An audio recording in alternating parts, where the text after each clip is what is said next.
தின அரசியல் பார்வையாளர்கள் அனைவருக்கும் வணக்கம். இன்னைக்கு நம்ம எதை பத்தி பார்க்க போறோம் கேட்டீங்கன்னா, ஒட்டுமொத்த தமிழகத்தையே உலுக்கியுள்ள இந்த 26 வயது இளைஞன் அஜித்குமார் என்பவருடைய இந்த காவல் நிலையத்தில் கொலை செய்யப்பட்ட இந்த அஜித்குமார், அப்படிதான் நம்ம சொல்லணும். காவலர்களால் கொலை செய்யப்பட்ட ஒரு இளைஞன் கூட சொல்லலாம். இந்த கொலை சம்பவத்தை பத்தி தான் நம்ம முழுசா பார்க்க போறோம். இன்னொன்னு, தயவு செய்து இந்த 200 ரூபா ஊப்பிகளும் கொத்தடிமைகளும் தயவு செஞ்சு இந்த வீடியோ முழுசா பார்க்காதீங்க. அப்புறம் பார்த்துட்டு கமெண்ட்ல வந்து கதறக்கூடாது. அதை நான் சொல்லிடுறேன். ஏன்னா எது நடந்தாலும் முட்டு கொடுக்க கூடாது, சரிங்களா? ஏதோ முட்டு கொடுக்கலாம், முட்டு கொடுக்க கூடாது, சரிங்களா? அதனால தயவு செஞ்சு 200 ரூபா ஊப்பிகளும் கொத்தடிமைகளும் இந்த வீடியோக்களை பார்க்காதீங்கன்னு நான் சொல்லிக்கிறேன். பார்த்துட்டு அப்புறம் வந்து என்னப்பா அப்படி பேசிட்டீங்கன்னு சொல்லி கமெண்ட்ல கதறாதீங்க. வாங்க வீடியோக்குள்ள போலாம்.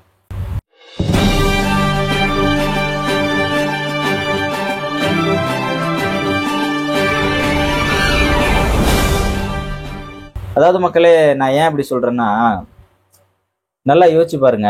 இப்ப இந்த 200 ரூபாய்க்கு கமெண்ட் போடுறவனும் கொத்தடிமையா வேலை செய்யறவங்களும் அதிமுக ஆட்சி காலத்துல ஏதாவது நடந்துட்டா வானத்துக்கு பூமிக்கும் குதிச்சவனா இருப்பானுங்க. எடப்பாடியே, உனக்கு நிர்வாக திறனற்ற எடப்பாடியே, நீ எப்படி இப்படி எல்லாம் ஆட்சி நடத்துறன்னு வாய்க்கு வந்தபடி பேசினவனுங்க.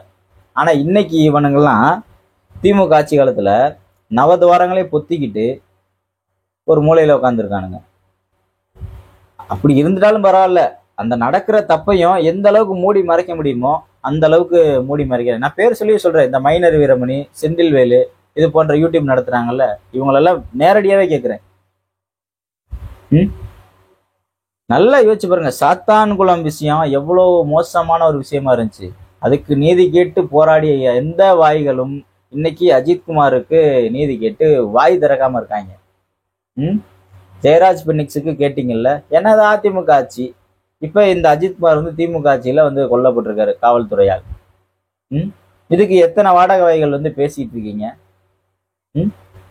நல்லா யோசிச்சு பாருங்க. ஊடகம்னு சொல்லி ஏமாத்திட்டு இருக்கீங்க. உங்களை எல்லாம் மக்கள் பார்த்துட்டு இருக்காங்க பாருங்க. அந்த மக்களை தான் சொல்லணும் முதல்ல. எது உண்மை எது பொய்ன்னு ஏன் இவன்களெல்லாம் நம்பிட்டு இருக்கீங்க? இன்னும் முழுக்க முழுக்க திமுக யூடியூப் புரூட்டஸ்ன்ற பேரை மாத்திட்டு திமுக புரூட்டஸ்ன்னு வச்சுக்க 7 ஆனா இவன் பாத்தீங்கன்னா ரஜித்தை குறை சொல்லிட்டு இருப்பான். திமுக மேல யாரா விமர்சனம் பண்ணிட்டா போதும், அவங்களோட பின்புல என்ன அதை போய் பார்த்துட்டு இருப்பான். அது யாரா வேணா இருந்துட்டு போட்டோம், வைக்கிற குற்றச்சாட்டு உண்மையிலே அதுக்கு பதில் சொல்ல வேண்டியதானே? இல்லைங்க, இப்படி ஒரு குற்றச்சாட்டு வைக்கிறாரு பாரஞ்சித் வந்து இப்படி ஒரு குற்றச்சாட்டை முன் வைக்கிறாரு, அது இல்லைன்னு சொல்லி ப்ரூவ் பண்ணுங்க. அவர் யார் பின்புலத்துல இருந்தா உங்களுக்கு என்ன? இது போன்ற நபர்களை வந்து மக்கள் புறக்கணிக்கணும். ஓப்பனா நான் சொல்றேன். ஏன்னா இவனுங்கெல்லாம் முழுக்க முழுக்க திமுகவோட ஐடிவிங்ல இருக்கவனுங்க. பேரை மட்டும் மாத்தி மாத்தி வச்சுட்டு வந்து உட்காந்துருக்கானுங்க இன்னைக்கு ஊடகத்துல. சரி, நம்ம முதல்ல இந்த அஜித்குமாரோட விஷயத்த நம்ம முழுசா தெரிஞ்சுக்குவோம். இந்த அஜித்குமார்ன்ற நபர் யாருன்னு பாத்தீங்கன்னா, ஒரு 26 வயது இளைஞன். சிவகங்கை மாவட்டம் திருபுவனம் பக்கத்துல ஒரு கோயில் இருக்கு, பிரசித்தி பெற்ற காளி கோயில், மடப்புறம் காளி கோயில். அந்த காளி கோயில வந்து செக்யூரிட்டியா வேலை செஞ்சுட்டு இருக்காப்புல. அதாவது இந்து சமய அறநிலையத்துறை கோயில் தான் அதுவும். அங்க வந்து செக்யூரிட்டி வேலை செஞ்சுட்டு இருக்காரு. ஒரு சிவகாமி என்ற ஒரு பெண்மணி இந்த கோயிலுக்கு தரிசனத்துக்கு வர்ற அந்த பெண்மணி வந்து காரை வந்து பார்க் பண்றதுக்காண்டி அஜித்திட்ட கொடுத்துருக்காங்க. அவங்க தான் ஓட்டிட்டு வந்திருக்காங்க. ஆனா அந்த காரை பார்க் பண்றதுக்காண்டி அவர்கிட்ட கொடுத்துருக்காங்க. அதாவது அந்த பெண்மணி வந்து முதல்ல சாவியை கொடுக்கும் போதே, எப்ப உங்களுக்கு டிரைவிங் தெரியுமான்னு கேட்டுட்டு கொடுத்துருக்கலாம், முதல் விஷயம். ஏன்னா இப்ப நம்ம வந்து ஒருத்தர்கிட்ட வண்டி கொடுக்குறோம், ஒரு 2 வீலரே கொடுக்குறோன்னு வைங்க, இங்கனே நிக்குது, நோ பார்க்கிங்ல நிக்குது, அதை எடுத்து போறோன்னா ஓட்ட தெரிஞ்சா கொஞ்சம் ஓட்டிட்டு போய் அங்க வைங்க, இல்லைன்னா கொஞ்சம் தள்ளிட்டு போய் வைங்கன்னு சொல்றோம் ஒரு 2 வீலருக்கே. ஆனா ஒரு காரை கொடுக்குறவங்க ஒரு வார்த்தை கேட்டிருக்கலாம், அவங்க கேட்கல. சரி, இவங்களும் என்ன பண்ணிருக்காரு, இந்த அஜித்குமார்ன்ற பையனோ, சரி நம்மள்ட்ட கொடுத்துட்டாங்க, நமக்கான கார் ஓட்ட தெரியல, அவரு கார் ஓட்ட தெரியல, இன்னொருத்தரை கூப்பிட்டு இந்த காரை கொஞ்சம் பார்க் பண்ணிருங்கன்னு சொல்லிட்டு பார்க் பண்ணிட்டு சாவியை வாங்கி வச்சிருந்துருக்காரு. இந்த சிவகாமின்ற பெண்மணி போயிட்டு சாமி தரிசனம் பண்ணிட்டு வந்தவங்க கார் சாவியை வாங்கிட்டு போயிருக்காங்க. போயிட்டு கொஞ்சம் தூரத்துல கார்ல இருந்த பணம் ஒரு 2500 ரூபாயை காணா, பவுனு தங்க நகை வந்து ஒரு 14 பவுனுன்றாங்க, 10 பவுன்றாங்க, எது என்ன உண்மையான பவுனுன்னு தெரியல, இவ்வளோ பவுனை காணான்னு சொல்லிட்டு ஒரு புகார். அந்த புகார் எங்க பதியப்படுதுன்னு பாத்தீங்கன்னா, திருபுவனத்தை அந்த சரகத்தை ஒட்டிய ஒரு காவல் நிலையத்தில் வந்து புகார் கொடுக்கப்படுது. இந்த புகார் வந்து எழுத்துப்பூர்வமா கொடுக்கப்படல.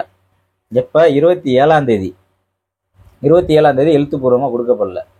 அதுக்கப்புறம் இது பிரச்சனையாகி ஒரு மாதிரி ஆகுது, பிரச்சனையில மாட்டிக்க கூடாதுன்னு சொல்லிட்டு ஒரு வக்கீலை கூட்டு வந்து 28ஆம் தேதி எழுத்துப்பூர்வமான கம்ப்ளைண்ட் கொடுக்கப்படுது.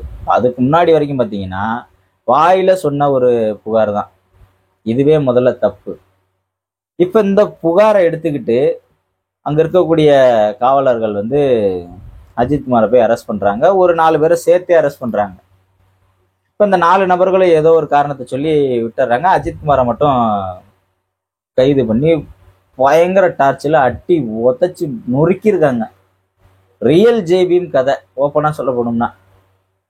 அஜித்குமாரும் வந்து செஞ்சிருந்தா தானே ஒத்துக்க முடியும். ஒரு கட்டத்துக்கு மேல அட்டி தாங்க முடியாம சரி ஓகே உங்கள்ட்ட இருந்து தப்பிக்கலான்ற மாதிரி, சரி இங்க இருந்தா நம்மள கொன்றுவாங்கன்னு அவருக்கு தெரிஞ்சிருக்கு. சரி வெளியில போகலாம், ஏதாவது சொல்லிட்டு ஸ்டேஷன் விட்டு வெளியே போனா நம்ம தப்பிச்சிடலான்ற மாதிரி சொல்லிட்டு, சரி நகை எனக்கு எங்க இருக்குன்னு தெரியும்னு சொல்லிட்டு அந்த வேலை செய்யற கோயில்ல பின்னாடி மாட்டு தொழுவம் இருக்கும். அதாவது அந்த பசுக்கள் எல்லாம் வச்சிருப்பாங்கல்ல, அங்க மாட்டு தொழுவத்துல இருக்குதுன்னு சொல்ற மாதிரி சொல்லியிருக்காரு. அங்க கூட்டிட்டு போய் பார்த்தா நகை இல்லை. அப்ப அங்க என்ன சொல்றாருன்னா, இல்ல எனக்கு உண்மையிலேயே அந்த நகை எங்க இருக்குன்னு தெரியாது, உங்கள்ட்ட இருந்து தப்பிச்சிடலான்றது ஒரு பொய் சொல்லி தான் நான் இங்க வந்தேன், என்னால அடி தாங்க முடியலன்னு சொல்லியிருக்காரு. அதோட வச்சு அங்கனே அடிச்சிருக்காங்க. இப்ப இதுல என்னன்னு கேட்டீங்கன்னா, அந்த ஒரு அளவு தானே அடி தாங்க முடியும். அடிச்சுக்க ஐயோ அம்மான்னு கத்தும் போது தொண்டை ட்ரை ஆயிரும். அப்ப தண்ணி கொடுங்க, எனக்கு தொண்டை வலிக்குது, விக்கல் வர மாதிரி இருக்குன்னு கேட்கும்போது, அது யோசிச்சு பாருங்க, ஒரு காவல்துறை எந்த அளவுக்கு மோசமா செயல்பட்டு இருக்காங்கன்னு பாருங்க. அந்த பையனுக்கு மிளகா பொடியை வந்து தண்ணியில கலக்கி கொடுத்துருக்காங்க. குடிய தாகத்துல இருக்கான், தொண்டை வறண்டு போயிடுச்சு, சரி ஏதோ ஒரு தண்ணி கொடுத்து தொலைங்கன்ற மாதிரி குடிச்சிருக்கான். தொடர்ச்சியான தாக்குதல்கள், இந்த மிளகா தண்ணி வேற. ஒரு கட்டத்துல பாத்தீங்கன்னா அவனுடைய சிறுநீரகம் வந்து செயலிழந்த மாதிரி சொல்றாங்க. அவன் யூரின் வந்து பிளட்டா போயிருக்கு. இப்ப இதோட சேர்ந்து சரி இது மாதிரி ஆயிடுச்சுன்னு சொல்லிட்டு ஒரு தனியார் மருத்துவமனைக்கு கூட்டி போயிருக்காங்க செக்கப்புக்கு. அங்க ஐயோ இங்க கொண்டு வராதீங்க, இது போலீஸ் கேஸ்ன்றீங்க, இங்க கொண்டு வராதீங்க, நீங்க ஜிஹெச்சுக்கு போயிருங்க, அரசு மருத்துவமனைக்கு போயிருங்கன்னு சொல்லியிருக்காங்க. அங்க போனோடனையும் அஜித்குமார் இறந்துடுறாரு. நல்லா யோசிச்சு பாருங்க. அவரோட இறப்பை வந்து அரசு மருத்துவமனை உறுதி செஞ்சிருச்சு. அதுக்கப்புறம் வந்து அஜித்குமாரோடைய உறவினருக்கு வீட்டாருக்கு வந்து இந்த செய்தி சொல்லப்படுது. இது சொல்லப்பட்டதுக்கு அப்புறம் இது மிகப்பெரிய ஒரு சர்ச்சையா மாறுது, மிகப்பெரிய ஒரு சம்பவமா மாறுது. இப்ப நான் என்ன கேட்கிறேன், இந்த காவல்துறை நபர்களை பார்த்து இதே குற்றத்தை அது 14 பவுனோ 15 பவுனோ ஆட 1 கிலோவேன்னு கூட வைங்க, ஒரு அரசியல்வாதியோட பையனை திருடிடுறான், அவனை நீங்க இப்படிதான் விசாரிச்சிருப்பீங்களா?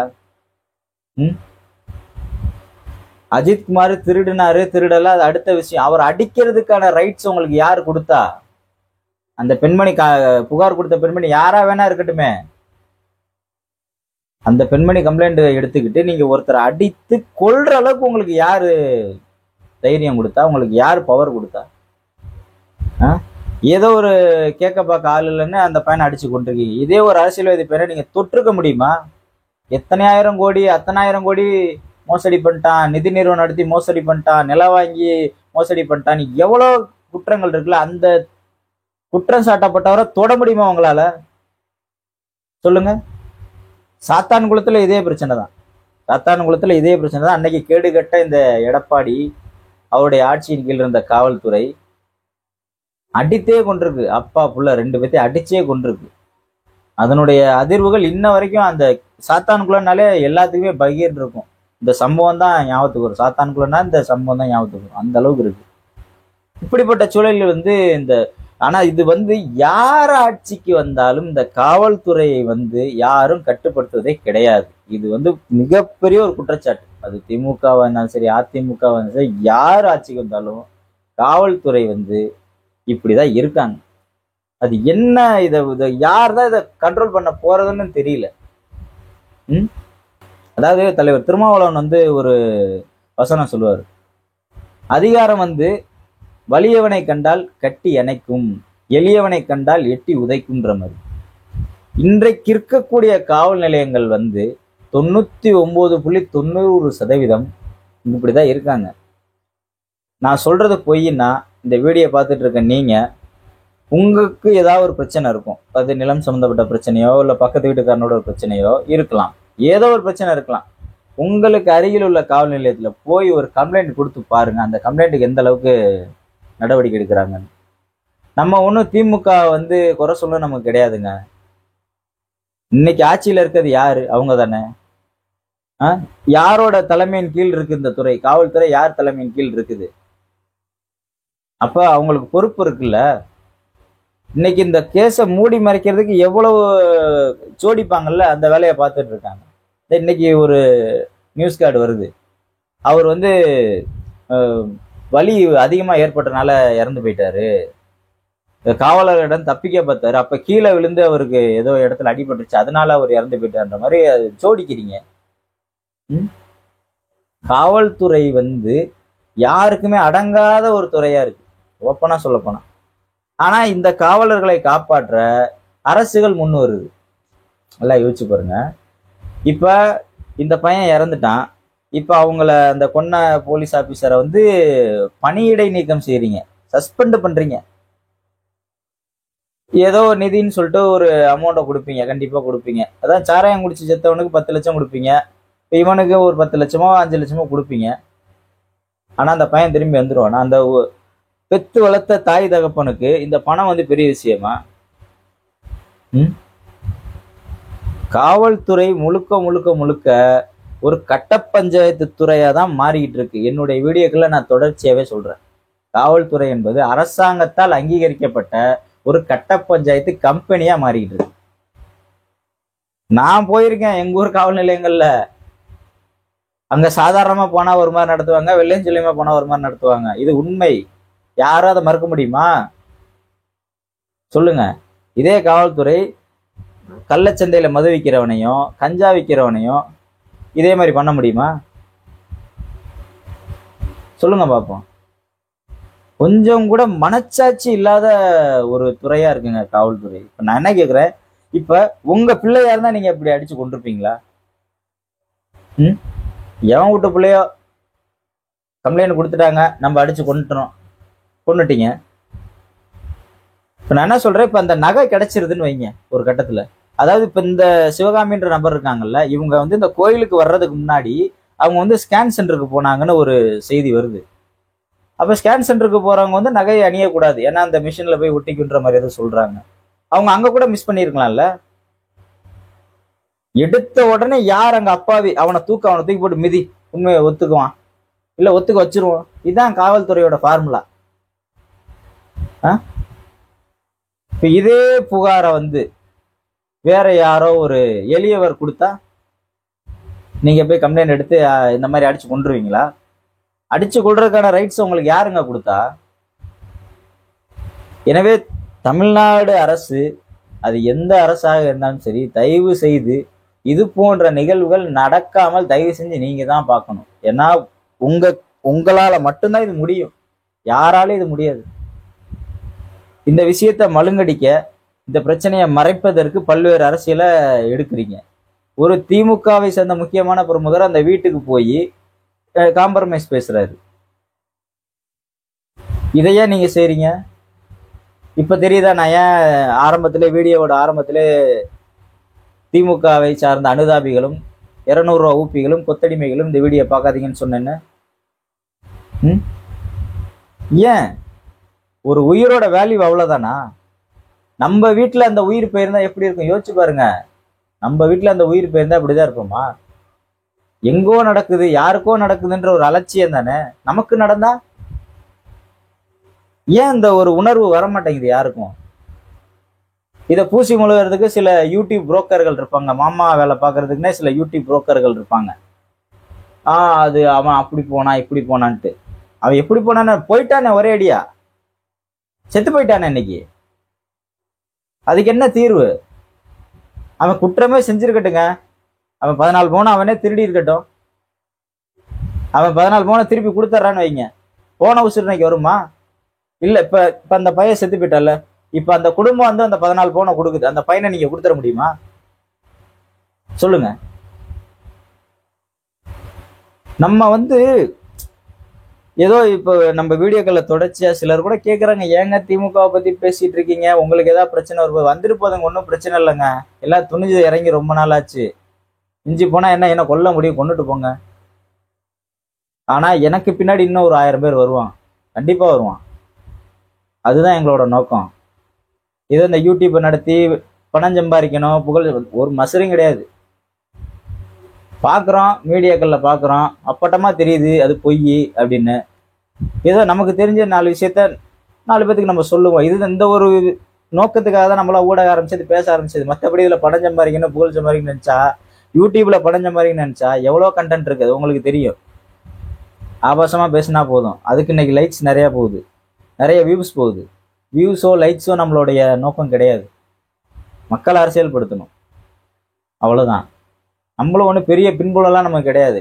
நம்மளும் வேலைக்கு போனாதான் சாப்பாடுன்ற இடத்துல தான் நம்மளும் இருக்கோம். இதெல்லாம் தாண்டி இந்த பணியை ஏன் செய்யறேன்னா, பல இரவுகள் வந்து தூங்க முடியாம இருந்திருக்கேன். நல்லா நம்மளால மனுஷனா பிறந்துட்டோம், இப்படி சமூகம் சீர்கெட்டுக்கிட்டு இருக்கு, இதுல நம்மளுடைய பங்கு ஒண்ணு இருக்கணும் திருத்துறதுக்கு.